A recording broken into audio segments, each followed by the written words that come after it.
Come on. There we go.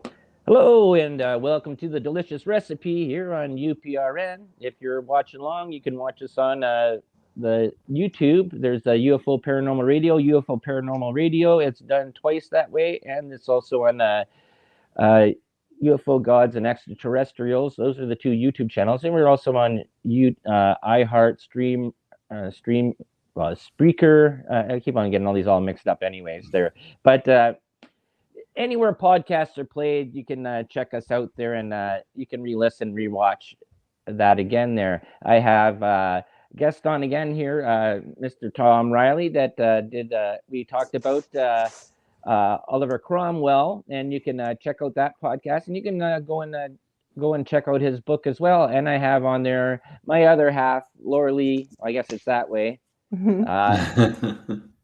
That way they're from the Angel Rock, and let's just say hi to everybody and tell them all. Hi, everybody. Okay. Hi, everybody. So we're talking about there today, and we did a show there on Lorilei on the Angel Rock with Tom Reiley, and this is going into about the Da Vinci Code and the different mysteries involved with all that stuff there. So we're going to go and sort of do a sort of a recap here, and we'll start sort of at the beginning. We got less than an hour anyways to do that. There's quite a bit of history though, right, Tom? Like to get into where you can sort of branch off, right? Yeah, absolutely. We can go down any road you like, guys. This is quite a subject. Right. And then what is sort of interesting about this whole thing is about it involves parts with paintings. It involves Templars, Merovingians, Rosicrucians. It involves travel, treasure, the Holy Grail. Yes, Oak Island is one of the parts here that it's also been mentioned in past in conversation where they think the Ark of the Covenant or the Holy Grail might be buried there in just off of Halifax, Canada, and actually it was sort of that island was close to the lobster fishing grounds that the Americans and the Canadians have sort of been fighting over. But I always find it sort of interesting. But there's so many spider webs and octopus tentacles that go down, and so many assorted characters that are involved in this, and that's where we go. I just want to add one thing that's very interesting. Is that most of the resources, Tom, and you and I talked quickly through voice messaging today, because you said you were really kind of deep into this about a decade ago, and most of it has been scrubbed off of the internet. So take that for what it is. And my phone crashed 15 times yesterday trying to find something that's been scrubbed. I just want to endorse that, because one of the main aspects of this conversation, you two, is the fact that this has exactly happened. Your phone crashed. Is that coincidence? There's stuff missing.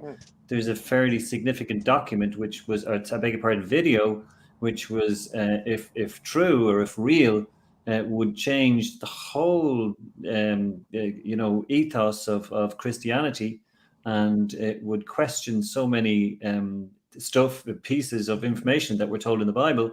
And so it's not there anymore. It was released in 2008 and it's gone. And thankfully, the skills of the technological wizard that is Lorilei managed to unearth that video. But, it caused quite a stir at the time, and there were websites that were gone. But yeah, I think that's a huge dimension to all of this, just to put people's up. I think that's massive, because to me, if it really was untrue, because the author that we're talking, or not the author, sorry, the person that was interviewed in this documentary we're talking about, he eventually renounced everything he said in the documentary, saying that it was all untrue. But like I said to you, and I've said to Del off camera, is if this was actually a problem, it really was untrue, so they had to scrub it everywhere, they'd be scrubbing 3/4 of the internet, because Yeah, absolutely. Essentially, what the documentary said was that Jesus survived the crucifixion. He died much later than 33 AD, and he is buried in France, as is his wife Mary Magdalene. And that's a spoiler alert. But that's what this I mean, that was more or less the subject of the Da Vinci Code, which you've advertised this show to be all about. So But it's it's not really. not quite, is it? Because we're going to get into the real facts. We so are. Yeah. And just for people listening out there, we're throwing everything in the pot, Yeah. and whatever you get, ingredient you get out of there, we'll see how it tastes at the end there. So take it for it what it is, and so that's it. It's just Yeah, information and ingredients. I love the food analogy all the time, Del. It's very good. So this is the dessert. Will I throw out the dessert? Yeah. Sure. I think the dessert is probably the fact that southwestern France is such a significant area in this story, and this is all to do with a priest who came to an impoverished village back in the late 19th century, and very soon he had no money. He was in debt. Priests got a salary in those days, but his salary was around 900 francs at that time. But within a few years, he had spent the equivalent of today, what would be about $5 million. And this is all to do with the fact that he discovered something. That something has been discussed and analysed in recent years as to exactly what it was. It could have been treasure, or it could have been a secret. And that secret is obviously in the area of Jesus having survived the crucifixion, and having been smuggled away or been spirited away. And married. And married with and children. married with children. Yeah, Sarah and James specifically. Yeah, exactly. But the south of France, somebody was saying, asking recently, I think it was you, Del, why France? But there are actually good reasons for that, because there was a thriving Jewish community in France, and being Jews, they would probably gravitate there. I also know, just did some research on it. Believe it or not, it might sound strange, but Pontius Pilate actually retired to France as well. Oh, okay. Yeah. Wow. So it was a thing. It wasn't that it was, it would be strange or why the south of France, but that's what happened, allegedly. So to go over the priest story, and stop me if I get into too much detail, but basically he starts to renovate a church, the village church. He builds a big villa. He does the road, and he improves the roads. Spends a lot of money on improving the road up to the village. He builds a water tower. He basically makes the village into a little palace itself. And it's very incredibly rich after being incredibly poor.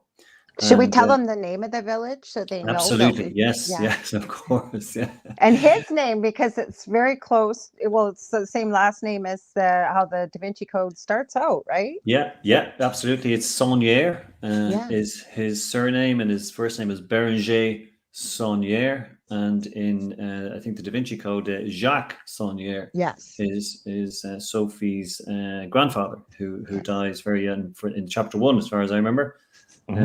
So yeah, that's a little nod that Dan Brown made to this whole episode. And so effectively, the renovation of the church is kind of key, because over the years, people have seen clues in the way the church is decorated. In Rennes-le-Château, right? Rennes-le-Château.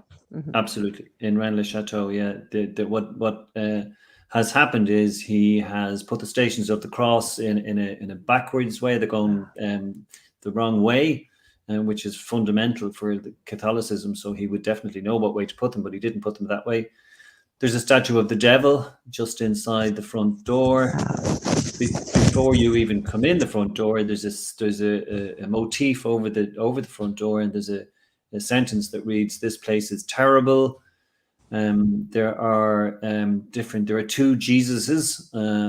So there's a lot of duality in this. We haven't even come to that yet, but there's lots of, what goes up must come down, and what's over here is over there, and that sort of thing. And also very significantly, there's the image of Jesus's body being moved is being done at night, because there's a full moon depicted. Yeah, and that's the Jewish law was that nothing could happen at night. So the implication, just for everybody's ears, is that Jesus was being moved, but he wasn't dead. So This is to do with the whole spiriting away. Right, and this comes into really important parts that people have been going after through history, and having anything that was to deal with the bloodline of Jesus Christ, or the Holy Grail, or the Ark of the Covenant, or the spear that stabbed Jesus in the side there, whatever, the spear of destiny, and whatever. This has been depicted in movies there too, but these are articles that the Nazis were after. There's stuff that Saddam Hussein, with anything that's holy and powerful or whatever. There's things out there like the Ring of Solomon. Like this is why this stuff is, people been searching for this stuff forever. Absolutely. And one of the things that you mentioned there, you mentioned Solomon, just like the possibilities in terms of the treasure, and they're quite significant possibilities, where I'm just going to look down. There are 5 possibilities here for what Sonnier actually found, because when he started digging in the church, suddenly he's coming into money. And the first possibility is the treasures of the Knights Templar, because they were persecuted in the 14th century, 13th century. And they had a lot of money. They were very powerful, and the money, hasn't really surfaced anywhere in any, cohesive way. So that's a possibility. Right, and the part about people that know about the Knights Templar is that why they had to go and leave town was because the Roman Catholic power was after they wanted them disbanded, and they knew that they had this sort of following and power and fortune. And so, and they're sort of also noted as removing the Ark of the Covenant as well, and taking it away. So there's a lot of things. The Roman Catholic Church was not, is, and still is, the Vatican is a very secretive and dodgy, and it's not the greatest place that you think that it is, that you've been told in school and everywhere else. There's a lot of evilness that comes from that place. Absolutely, yeah. I use the expression a cesspit of depravity over the years. I like that. Yeah. Because I've been saying off camera, but I'm going to say it on here. I believe with what we have found through research is the truth. People are going to be beyond astounded and shocked, I believe, because the truth always comes out. It always prevails. I think I agree, absolutely. One of the other things we should say, by the way, is that none of us are experts in this field. So yes, we forgot to add that. We added that the last time. Yeah, none of us are experts. This is just research and discussion. What we absolutely. Yeah. Well, the thing is, you don't have to be an expert to do some research. That's the part, and that's completely. Yeah. My expertise, in inverted commas, is the fact that I've been to Rennes-le-Château on numerous occasions, and I kind of look at it as if I'm not a nerd or one of those Rennies. They're called Rennies, by the way. I discovered that. Okay. In the last couple of days, I like to kind of look down and see all this stuff going on. There's actually signs outside the village on the way in that you're not supposed to dig. There's digging is prohibited. So, where are you going to see that anywhere in the world? I wonder, I was just thinking about this when you were saying this part there just a couple of minutes ago, where you said that Pontius Pilate and Jesus and Mary Magdalene, they had gone to France. And I was just thinking about that whole fable, or that part in the Bible there where Jesus turned the water into wine, and wine is very known for in France. Like it's champagne too as well. That's true. Yeah, he was going to the right place. Absolutely. Yeah. Yeah. He wouldn't even have to grow grapes, apparently. Or blue apples. That might come up tonight. Easily. So you have the Knights Templar treasure is a potential. The Visigoths also attacked the Temple of Solomon, and they raided the treasure there. And that the Visigoths are also known to have been in the southwestern area of France. So that's another potential treasure. The Cathars, who were a sect of bonhommes, of people who didn't adhere to the Christian faith, didn't agree with some of the doctrine, and they had a treasure. And that's possible. It's possible. Tom, also. Did you say bonhommes? Yeah, good men. Yeah, that's what I was going to say. That's good men. Yeah, they're obviously not in everybody's eyes, obviously. Yeah, no, indeed, Okay. yeah. But that's it's again that's the contradiction. They were all good men, and their priests were called perfects or parfaits, Oh, and wow. yeah, it's just they didn't believe. They used to say things like, "Well, how could we be eating the body of Christ at mass because he must have been huge." That's what they actually said. You know, because at some stage, it's the symbolism is going to run out, but. Anyway, the other thing is that Saunier, this priest, was accused of trafficking masses. And as we said recently as well, the going rate, if you take the going rate of somebody who would pay for a mass to be said for a relation, maybe who was in purgatory, who needed to be elevated to heaven, he would have needed the 3 times the population of Europe to have given him the going rate to get the level of finance that he spent. It's So not that's possible. it's extremely unlikely. It's just Mhm. not. No, it's ridiculous, really. And then the final one, then, sorry, there are two more. The other possibility is the fact that the Habsburgs, who were a royal family in Austria and who were very strong, very prominent in Europe, that Saunier was a monarchist, and France throughout the centuries had been a republic, a monarchy, whatever, mostly a monarchy. Kings ruled. These days it's parliaments and it's prime ministers, and it's. But in those days it was all royal blood. So Saunier was a big monarchist, and there was a party in France who were also monarchists, and had they been elected to rule, they would have brought back the monarchy. So the suggestion is that the Habsburgs were paying Saunier significant money to promote the monarchy. That might sound odd because he's a very obscure priest in a very obscure village, but they had to start somewhere, and that's where they seem to have suggested. It's been suggested. Sorry. So what monarchy was he supposed to be involved with? Is it something involved with the English or? No, no, it would have been a French. So the French monarchy. No, my French history is not great, but I do know that there was a French Revolution in the 18th century, Hmm. and Is that with essentially, King Louis? King Louis? yes, I think, Yeah. yeah. King Louis XIV, for instance, would have ruled France, but then the civilians came in essentially, and it was a republic, and it wasn't somebody with royal blood. But some people believed that France should still be, and people will be much more expert in this. I'm saying this very clumsily. I've got really no idea, but the fundamentals are correct. That he wanted royal blood back on the throne. They didn't want civilians to run the country. Right. So that's where that comes from. And other royals in Europe were supporting this whole movement. Mm-hmm. And the final thing then is that Saunier, which is possibly the most likely one, it's certainly the most interesting one, is that he discovered proof that Jesus and Mary Magdalene were buried in the south of France, and potentially in Rennes-le-Château, and potentially in the church. There's a crypt that has been discovered in the church. But anyway, in the area certainly.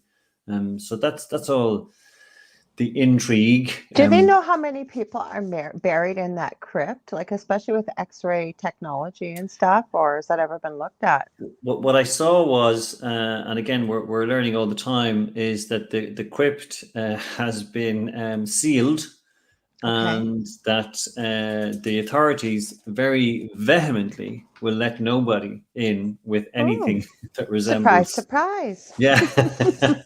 And this seems to be a theme that goes on there with anything that's going on that deals with history that might alter history, because there's parts, if you look even at in Egypt, where the Egyptian archaeology or whatever, the history foundation, they blocked off areas. They won't let other people come in and do LIDAR investigation or do anything like that. Where you're not being intrusive in that, but or hey, let's go through this little hole in the wall and like see what's on the other side of this. And Yeah, it seems to be like that, like the Vatican with their library. Like no, absolutely. you Yeah. cannot go and read all the texts that we stole over the thousands of years. You're not allowed to Mm. read anything about the history. We'll tell you what history is.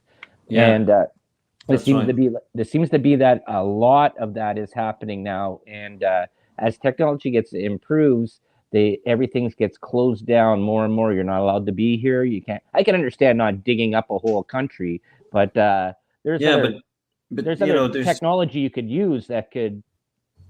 yeah, absolutely. These days there certainly is. Yeah, and I totally agree. And it's also the fact that most people tend to accept what they're told, and Yes. whether.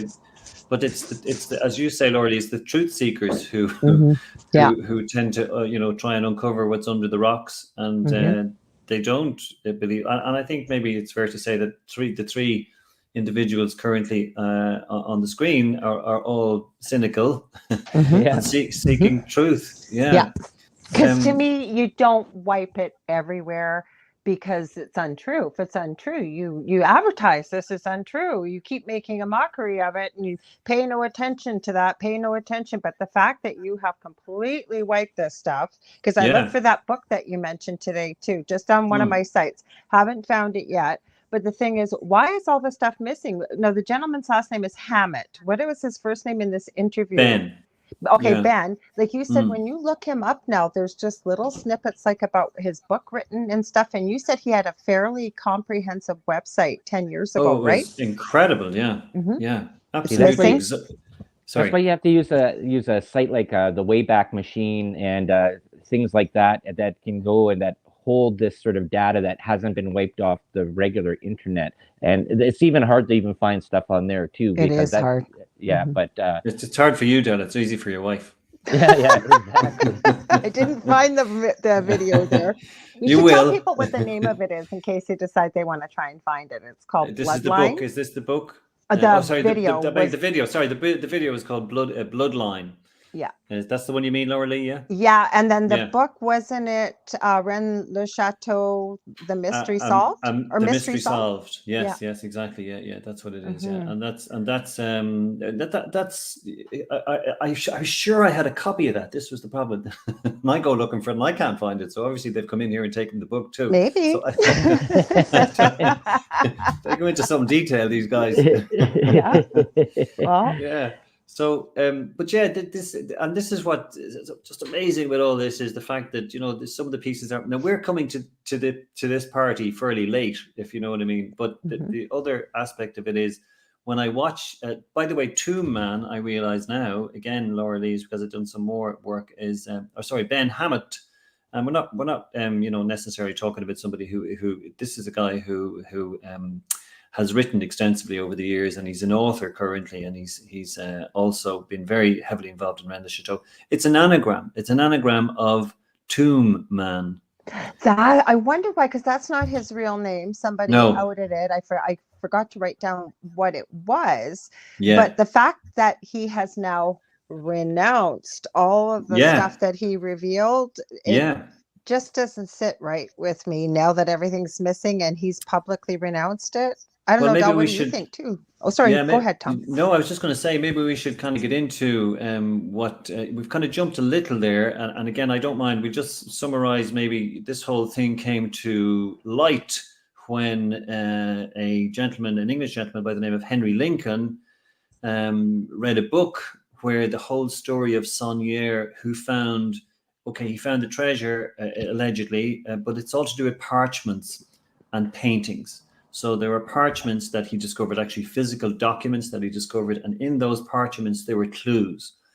And if you follow those clues, the ultimate aim is to try and find the treasure. Now the treasure could possibly be physical treasure. And again, since you and I have spoken, I have realized that some of the residents of Rennes le Chateau have actual treasure that Saunier gave to them as presents. And one of the items is a chalice that dates from the 14th century. Wow. Other things are gold coins and baubles and stuff. So that's a physical treasure. Well, So I just wanted to say just one thing there for the people that are out there listening out there. This is we're talking about basically the Da Vinci Code, Leonardo da Vinci, and he was a painter, sculptor, and he used anagrams and different ways of spelling things and hiding messages in paintings In plain sight. in plain sight, Yeah. and whether or not he was connected to the Templars or the Merovingians, We haven't or gotten to the like priori scion yet, Yeah, because we're just, yeah, he was exactly. listed as the but Grand Master, right? right. Yes.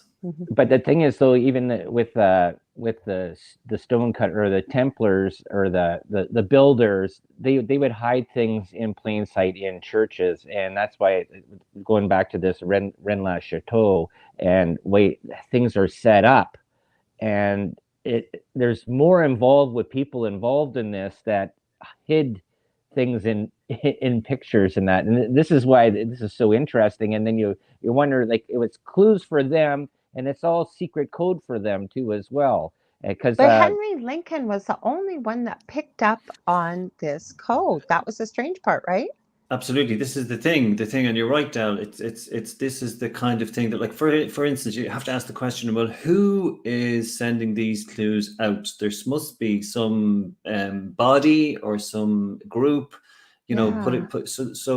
and that's the question that fundamentally has to be asked. But essentially, the two documents that Saunier found allegedly are reproduced in this novel, and it's a novel, but it's kind of based on fact. It's like faction as opposed to fiction. Yeah. And so Lincoln is the only one in the world who, when he picked up this book, realized that if you draw diagonal lines between some of the figures that were raised up above other letters in the documents, that patterns began to develop and words began to appear, and like the word scion.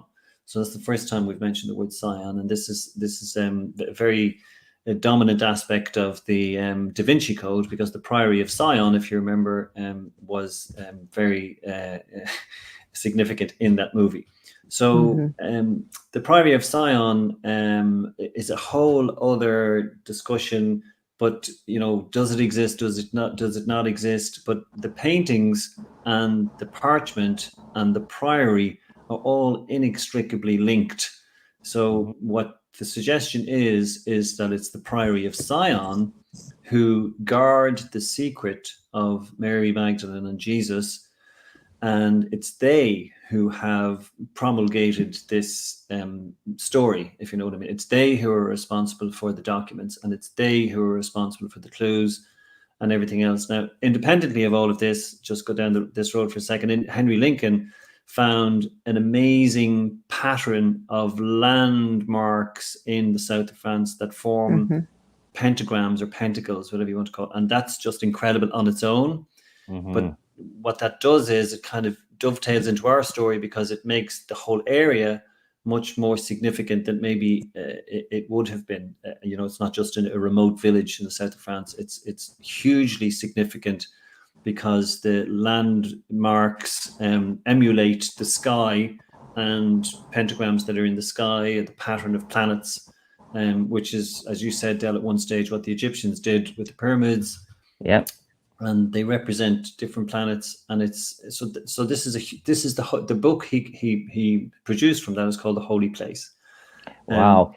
This comes in that's so interesting there in that part there, because if with the Freemasons, with them, with patterns and stuff like that, Washington D.C. is spread out as a pattern. Same with the place on Oak Island where they think the Holy Grail, the Templars came there. There's certain markers and patterns laid out like that, and this is not even into the city. The Vatican's laid out as a pattern to emulate Egypt as well, and same with Göbekli Tepe is laid out as a pattern. You got all these places laid out in a certain pattern. Stonehenge. Stonehenge, yeah. Yeah. That was with the Druids, though. But you have to think of how these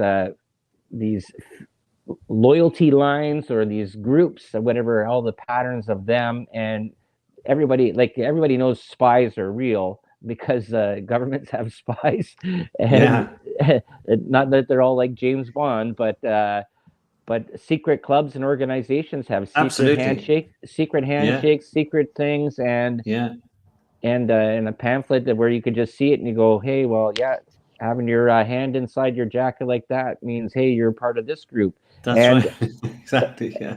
and Yeah. layouts of proper layouts and writing and stuff like that. When you see something that looks a little bit weird there and funky, and unless you know the code, right? Yeah. That's the part, like you don't get the message, and until you Yeah. get people that going that sort of look at this and go, this is weird, and says maybe I should go and investigate this and figure out the code or find out stuff. Excuse me. I think, and Yeah. that's the whole part about what the Da Vinci Code was about, and Yes. finding Yes. out that. That's right. Robert Langdon was the character, I believe, wasn't he? A cryptologist? Yes. Is that the Yeah. word? Yeah. Yes. Yeah. Yeah. So Hmm. very few of those around. But yeah. So when Lincoln had done all his research, and he spent most of his life on this subject. He was an Englishman, but he moved to France and he lived in a nearby village, and he only died this year. But he was also exceptionally cynical. He never really, sort of was. He wasn't. He was never. He never used the tabloid version of this. In other words, he never, wanted to put it out there and go, "Oh my God, there's a treasure." He was always very erudite, very clever, very good about the whole thing. But he, along with a gentleman called Richard Bagent, and I can't remember what's the other guy's name, Lee, or is it Richard Lee and Michael I Bagent? think it was That's Lee something. No, Lee Teabing is the guy in the No, book. I know he was in the movie, but it was Lee something. No, I knew who Lee Yeah. Teabing is in the book. Yeah. Yes, the they used his name, Richard Lee. But anyway, they wrote The Holy Blood and the Holy Grail. And The Holy Blood and the Holy Grail is all about the Priory of Sion and the secret.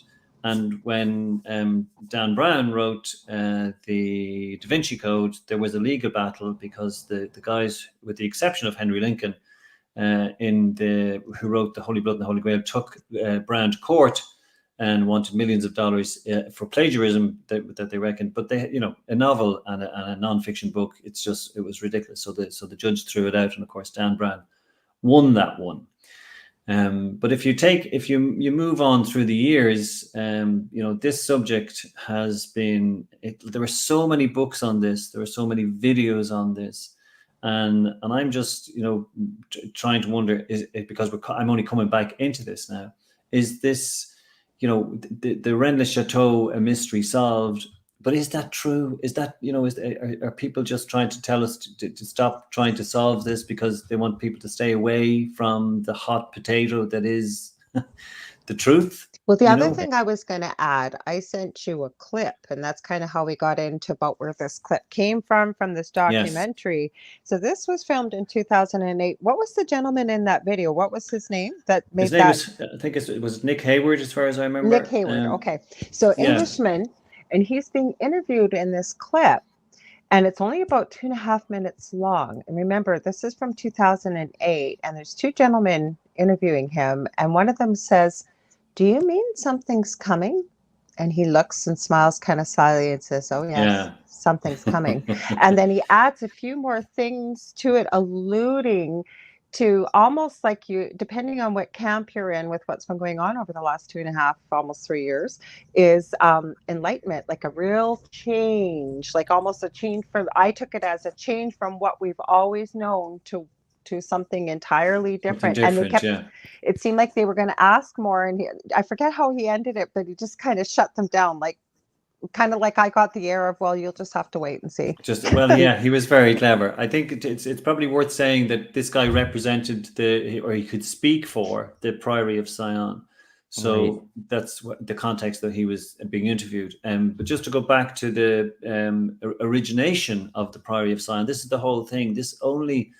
the papers that prove its existence only came into the public domain in 1956, when papers in the Bibliothèque Nationale de Paris were lodged. So they were lodged in there as they had to be because it was an organization. But at that stage, they listed grandmasters of the Priory of Sion going back to the 1200s. So and Leonardo da Vinci, Lorilei, as you pointed out, was one of them. And there were other significant, huge luminaries. Wasn't Victor Hugo somebody had said too? Victor Hugo. He's recent, pretty recent, basically. Is he 19th century or 18th century? He's pretty recent compared to. Mhm. Well, Charles Debussy is, pardon me, as well. He was a musician, as far as I remember, and he was a grandmaster. And there's a list of, they're very easily sought or found. If just you just want to Google grandmasters of the Priory of Sion, it'll come up straight away, because they're all there. They're all. But this guy, Pierre Plantard, was behind the book that Henry Lincoln wrote. You know, he didn't write it, but he was behind it, and he was behind the documents being in it. So he is the one who was responsible for depositing these documents in the library in Paris. But he was claiming to be the descendant of the Merovingian kings Oh, that's and right. Yeah. Dagobert and essentially Jesus. So Right, and so just for people to know, this is the part there is that when it goes through that the part of the story is they believe that Mary Magdalene was impregnated by Jesus Christ. yes. Her husband. Right, I want to make that clear. And then there is because she was villainized by the church, Yeah. I think. Right. Mhm. So a hooker and Jesus Christ I don't together. think she ever was one. Right. Well, that's what she in the Bible. She was. We had this considered argument a off hooker. air too. I don't think she ever was Yeah. one. I think she was Yeah. villainized. Right, but that's the way that. Anyways, the men of the time there wrote the book, and that's how they wrote her out, as she was a True. hooker. So, anyways, she ends up. I said it much has nicer. kids. I said a working girl. Lady of the night, or not working I girl. said a that's working right. girl. Yeah. Okay. Yes. Yeah. So, anyways, That's now right to the point. she gives birth to a kids, and this is the line of Jesus Christ. And there's also talk about this, and is the part there is the return of Christ that starts off the apocalypse when Lucifer comes down there, and then he comes there. This is all in Revelations. There are people, if you want to read that part, is into the Bible version part of this. Can I just hone in on that, Del? Sorry, do you mind if I don't want to cut you off? I'm sorry. It's just that there's another aspect of this as well, because it seems to be all going on in the south of France, where there's another mountain. There's a mountain down there called Bougarache, and that mountain has had an inordinate amount of UFO sightings, and an inordinate amount, yeah. And it's also on the 21st of December 2012. The world was to end, but Bougarache, the village there, the prophecy was in some context or other that this was not going to be included in the apocalypse. So in real life, a lot of people bought property in this Bougarache village. Wow. And they also, people heard UFOs in the mountain, whirring and vrooming and getting ready and all this kind of stuff. And there's a kind of a community down there that are esoteric. They're kind of hippies. And on the 21st of December 2012, the National Guard in France had to be called in to prevent occult rituals taking place, because a lot of stuff was going on. And when you mention Jesus, and I know it sounds crazy, but maybe he was spirited away in one part of the story, as opposed to being taken up by the angels, and maybe it was aliens. I know I sound crazy now, but maybe then no, that's potentiality. Well, it's exactly, who knows what do we know about aliens, and maybe then and this was the whole idea. People believe that he was going to re-emerge on the 21st of December 2012. It didn't happen, but it goes without saying, I suppose. Yeah, well, there's an album by the band Rush called 2112, and it sort of touches into little secrets and mysteries and stuff like that. Oh yeah, there's lots in their lyrics. Holy cow! Yeah, Canadian band Rush, iconic. Yeah. Okay, so that was a big date. Yes, and it showed up quite a bit there. Anything that deals with 2112, whether it's the year or it comes to the part of the year with the date of December, and but that was 2012, and that was supposed to happen, right? 2012, that's right.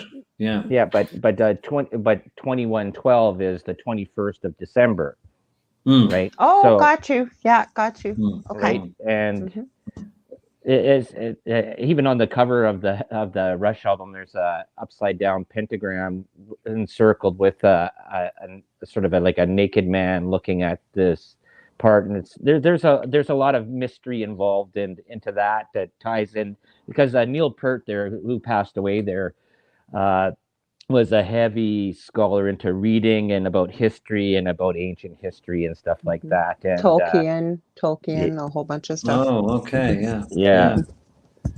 Well, again, yeah. Sorry, go ahead. Yeah, but out of the whole story is that, like, we're going through this part for people that are out there listening. There is we're sort of looking at the different aspects of this Da Vinci Code-esque sort of a story, and there's a lot of secret factions out there that could be sort of involved in different parts there. And right now we're just in France. So yeah, that's well, the other thing we didn't add on Dell's show is we had talked about this. I think the first time you were on my show afterwards, Tom, and we decided we'd like to do a series. So that's why I'm joining Dell here. He's joining me. We're hoping maybe we can, depending on schedules, maybe we might be able to pre-record or do even a live version, because Sundays, I think we have that option with our network. So, but we're trying to work this in so we can, the beginning of the history is a little bit difficult, but you need it to get into different parts of the story, right? You really do, yeah. And one of the major parts of the story is the documentary, The Bloodline, because in that, we spoke earlier on about this guy Ben Hammett, who renounced everything. We didn't specifically say what he renounced. So that's true. Yeah, in this documentary, he claims to have discovered, and he films this discovery, the tomb of Mary Magdalene. And it's very authentic looking because it's a fairly high profile and very professionally produced documentary. And in that, he's got cameras and he's going into a cave and he finds not just a body, but he finds artifacts that are contemporary with the burial. Now, I just can't remember offhand why he thinks it's Mary Magdalene's. I think it's all the clues that led him to this place, which were essentially going to be the clues that Saunier had planted in his church, and that the parchments had suggested, and that the paintings had suggested. And he essentially was finding, if you pardon the pun, the Holy Grail. He was filming this. And so I'm a little hazy because the documentary went out, and when I revisited this topic, and maybe other people out there might know a lot more than I do, so the documentary is gone. Ben Hammett has renounced his finding of the body. He has confessed. And what he filmed. Yeah, and what he filmed. He's confessed that the finding of the tomb was a film set. Now, I have to say, I find that hard to believe because, it was exceptionally well presented. And to do that, I would have thought a Hollywood style, a lot of money would have to go into reproducing a scene like that. But for a documentary, plus for the a other documentary, thing is, See, this is a funny part. Oh, sorry, this is a funny part about the Holy Grail, because they made in the movie The Da Vinci Code, they made the part there is that the Holy Grail was Mary Magdalene. She was the V, right? That was up like this. And then if you move the picture of Da Vinci's The Last Supper, you're talking about Arc de Triomphe, because that's where the V was, upside down as above, so below. Right, I think. and this would be a cup, and then when you move the Da Vinci picture over and put her head beside Jesus, it created a V. That was the you're story talking about the Last Supper painting. The painting, yeah. But that's how they did it with the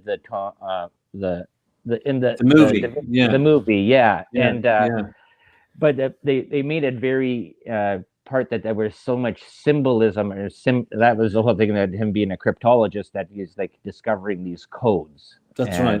And one of the significant things about that is the sang royal or royal. Like my French is very bad. So if you play with those words and you say sang royal, that's royal blood, or you say sang royal, that's Holy Grail, or sang graal. Sorry, my pronunciation is dreadful. Yeah. But the difference is it a cup that you're looking for, a physical cup that was actually at the Last Supper, which most people think it was, or is it royal blood? Right, That's right. The V would be for the female womb, right? The cup, right? And there's a lot of theories out there. I'm going off on a different tangent. No, you're right, but that's what Da Vinci did in that painting. Apparently, and that's something that they did quite often in those centuries, where they would have messages in paintings. And this is why, I mean, even we haven't mentioned Nicholas Poussin, but there's a painting that's part of this whole mystery. It's called The Shepherds of Arcadia, and that was painted by a 17th century artist called Nicholas Poussin. And he was a Grand Master, allegedly, of the Priory of Sion. So that's why he's involved. So, and in that painting, again, the geometric patterns are very significant. They are beyond coincidence, because it's just impossible to think, well, that's all the distances between the shepherdess's staff, and then they're looking at a particular a set of words on a tomb, and that, I can't remember what that is. It's anyway, but that is also significant. Well, there was a phrase that Lincoln found. Do you have that handy, Tom? Because it ends with blue apples, and we were talking about that on my show. Like what? I have it right here. Yeah. So that phrase comes from one of the parchments, and it leads people down a path. And what it says is, and this is when you link up all the different letters, it says, shepherdess, no temptation, that Poussin, 10 years, hold the key. 10 years is another artist. Peace, 681, by the cross, and this horse of God, I complete this demon guardian at midday, blue apples. And yet you got a demon in the church too, with Sonia. Yeah, that's right. Yeah. Yeah, I wonder, is that is that the significance of the demon? Is that why there's a demon in the church? And I'm still puzzled by the reversal of the Stations of the Cross. Sorry. Go ahead. That's exactly what I was going to say about the crosses there. It says, so you got that saying that's going on there, and then you have the layout inside the church, and things put in different order, a demon that's there. This place is terrible. Yeah. All those things. Could that be an anagram? I just thought of that now. Could that be some kind of, or missing letters, like some kind of code to fill in what it really means? My in my general opinion, that would be that somebody would have come up with this before now, Lorilei. I don't think so. I think this has been analyzed up the wazoo. Yeah, but look what Lincoln did before anybody else with the so-called parchments, right? Nobody else came up with that. That's absolutely true. Yeah, that's true. Yeah, I would be amazed though if we discovered something that. Oh, I don't think we will. I love codes. I do. I love codes and symbols. Yeah. I love breaking puzzles like that. But somebody that's really, like I said, Lincoln was the only one that picked this out of those two parchments. It seems nobody else came up with it. Yeah, no, but this, and these were in the book, and it's amazing to think that how did people read this book? Mind you, it didn't really get out of France. It was only when Lincoln got the story that it starts to, his book sold worldwide. That's such a cryptic message, though, and it's got numbers in it, and it seems that's where the painting comes in from Poussin about the shepherdess that we were just talking about, right? That's absolutely the case. And the other statement or sentence or clue comes from the other parchment, and this is where it all gets very intriguing. It says, this treasure belongs to Dagobert II, and he is there dead. So when I looked at all of this, Saunier in his diary, because he kept a diary, and at one particular day he just writes the word in treasure. And so now we're looking at, treasure, and Dagobert II is a Merovingian king. So this is all the levels of intrigue that are in here. Well, we'll leave. We can hang on there, we'll right? Leave it on there because we're running out of time there for our hour. And people that are listening there, if you want to keep on following down this rabbit hole of intrigue, of religion, treasure, and secret guilds and conspiracy theories, and there's so much there. I want to thank you very much there, Tom, for being on here, and Lorilei for joining me. And thank you for having me. And we're going to continue this on with Lorilei show. We're going to do like keep on jumping this back between the Angel Rock and the Delicious Recipe. And like I said there, this is all just food for thought. It all goes in the pot, and just see how it tastes at the end. You would take whatever ingredient you get out of there. It's just looking into history and looking into a whole bunch of different things. Tom, So, where can they buy your book and get a hold of you quickly? Because I know we're just Thank you, Lorilei. Yeah, I was just going to say this is still dessert, by the way. There's plenty more to come for the main course. They can buy the book on Amazon.com, and it's called The Protector: The Fall and Rise of Oliver Cromwell, and it's absolutely brilliant. It is. Yes, it's a great, and you want to check out one of the shows there that I did earlier with Tom there about Oliver Cromwell, and also Lorilei did too as well there, and you can go and listen to one of those there on here on UPRN. Check it out on YouTube or Spreaker or all the rest of the places that podcasts are played, and we're gonna say goodbye for tonight, and I'm back next Thursday, and Lorilei back on Monday. So goodbye from Ireland. We're gonna end Tom's in Ireland, and I'll post again when Tom's back on here again, and we'll keep on continuing with this story trend. Okay, and we'll see you later. Good night, everybody. Night, everybody. Bye.